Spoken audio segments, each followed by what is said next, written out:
രണ്ട് ഫാമിലീസും ഉള്ളതുകൊണ്ട് നല്ല കുട്ടികളെ ടൈപ്പിംഗ് ചെയ്യണ്ടേ. ഹലോ കൂട്ടുകാരെ, ഇന്ന് എൻഗേജ്മെൻറ്റ് റിങ് മേടിക്കാൻ പോകണം. മാർച്ചിലാണ് engagement. My family and their family go together to the Malabar Gold and എന്തോന്ന് പ്ലാറ്റിനം റിങ് മേടിക്കാൻ പോവാണ്. ഞാൻ കുളിച്ച് സുന്ദരക്കുട്ടനൊക്കെ ആയിട്ടുണ്ട്. ഇനി അവിടെ പോകണം. എന്താവും എന്നുള്ള ടെൻഷനുണ്ട്. ബീച്ച് വരെ ഞാൻ പാത ഒന്നോട് once in a lifetime experience ആണ് എൻഗേജ്മെൻറ്റ് റിങ്ങൊക്കെ മേടിക്കാൻ പോണത്. പ്ലാൻ എന്താണെന്ന് വെച്ചാൽ രണ്ട് കൂട്ടുകാരും 12:30 എത്താനാണ് പ്ലാൻ. അപ്പോൾ നമ്മളിങ്ങനെ പോയിക്കൊണ്ടിരിക്കുക. നമ്മൾ അകത്തെത്തി. എമ്മോട്ടി എനിക്ക് ഇതേപോലെ കാര്യത്തിലൊക്കെ ഒട്ടും ടേസ്റ്റ് ഇല്ലാത്ത ഒരു ജീവിയാണ് ഞാൻ. എനിക്ക് ടേസ്റ്റുള്ള ഫുഡിൽ മാത്രമാണ്. നമ്മളോട് നേരത്തെ എത്തി. അപ്പം അവർക്ക് വേണ്ടി വെയിറ്റിംഗ് ആണ്. ഇപ്പോൾ എത്തുമെന്നാണ് പറഞ്ഞത്.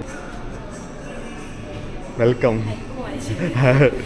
ഇവിടെയാണ് ഐറ്റം മൊത്തം ഇരിക്കുന്നത്. ഗായത്രി പിള്ള ബ്രോ ഓൾറെഡി ഫോണിൽ എന്തൊക്കെയോ സേവ് ചെയ്ത് വെച്ചിട്ടുണ്ട്. റിങ്ങിൻ്റെ ഡിസൈനിങ് ഇതുമാതിരി മതി, അതുമാതിരി മതി എന്നൊക്കെ പറഞ്ഞിട്ട് എൻ്റെ അടുത്ത് വന്ന് കാണിക്കാൻ വേണ്ടി വരുമായിരുന്നു.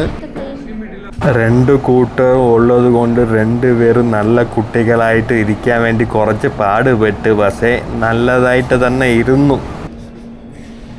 വന്നപ്പോൾ ചോദിച്ചേ കാണായിരുന്നു ഇത്രയുള്ള കളക്ഷനൊക്കെ. ഗായത്രി പിള്ള ബ്രോയ്ക്ക് ഇതൊന്നും ഇഷ്ടപ്പെടാതെ നെറ്റിൽ നോക്കി അതേപോലെ ചെയ്യാൻ പറ്റുമോ എന്ന് ചോദിച്ചപ്പോൾ ചെയ്യാൻ പറ്റുമെന്ന് പറഞ്ഞല്ലോ.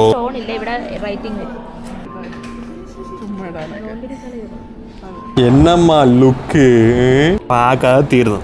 അങ്ങനെ എൻഗേജ്മെൻറ്റ് റിങ് വന്നിരിക്കുന്നു. After 1 month and 10 days. എൻ്റെ സൈസ് ആ കടയിൽ ഇല്ലാത്തത് കൊണ്ട് ഓർഡർ ചെയ്യണം. സെപ്പറേറ്റ് ഓർഡർ ചെയ്താലേ വരത്തുള്ളൂ. ദിസ് ഈസ് ലെഫ്റ്റ് കൈ, റൈറ്റ് കൈ. 27 എന്തോന്ന് സൈസ്. കടയിൽ 25 ഉണ്ടായിരുന്നുള്ളൂ.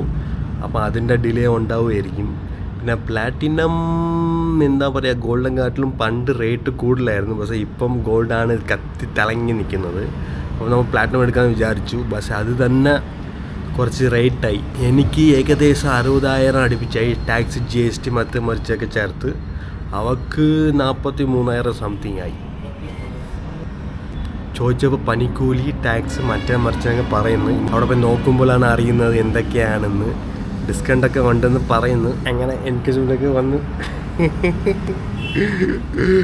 കുറേ ടെൻഷൻ, കുറച്ച് എന്താ പറയുക വെപ്രാളം, പിന്നെ എന്താ പറയുക എന്ന് പറഞ്ഞിട്ട് പോലെ sound feeling, butterfly inside flying എല്ലാം കൊണ്ട് ഒരു നല്ലൊരവസ്ഥയിലിരിക്കുകയാണ്.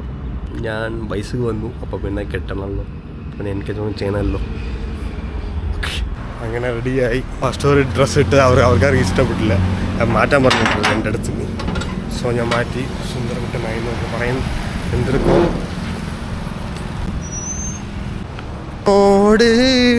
കാൺപതെല്ലാം. നീ അവിടെ പോയിട്ട് ടാക്സ്, GST ഒക്കെ എന്തിനാണെന്തോ അതിൻ്റെ ഒരു വെപ്രാളം ടെൻഷനൊക്കെ ഉണ്ട്. അങ്ങനെ ബസ്സിൽ എമ്മോട്ട് എത്തി.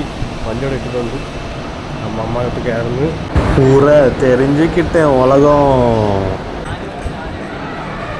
മോളുടെ അകത്ത് വണ്ടിയൊക്കെ ഓട്ടി ട്രാഫിക് ജാം ആവാൻ നോക്കുന്നു. എന്തൊരു ഡേ കാണാം. ഗായത്രി അവിടെ എത്തിയിട്ടുണ്ട്. ഗായത്രി അന്ന് എൻഗേജ്മെൻറ്റ് റിങ് നോക്കാൻ വേണ്ടി 1, 2, 3, 4, 5 പേര് ഉണ്ടായിരുന്നു. പക്ഷേ ഇന്ന് 4 പേരാണ് ഉള്ളത് പോയി മേടിക്കാൻ വേണ്ടി.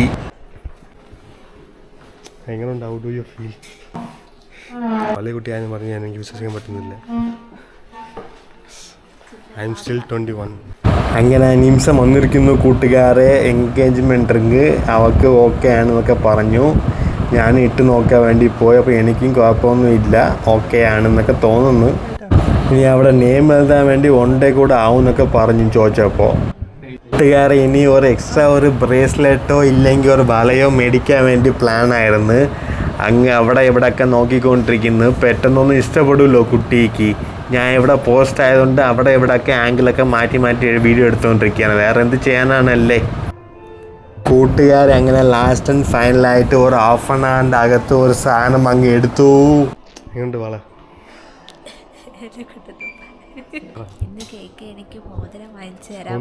ആ മോതിരല്ലേ ഇപ്പം മേടിച്ചറാം കേട്ടാ. ഇങ്ങനെ നമ്മുടെ കളാപരിപാടിയൊക്കെ തീർന്ന് ATM കീറിയതിൻ്റെ ഒരു ചെറിയൊരു വിഷം കൊണ്ട് കൂട്ടുകാർ എന്താ അല്ലേ എന്ത് പറ്റിയില്ല.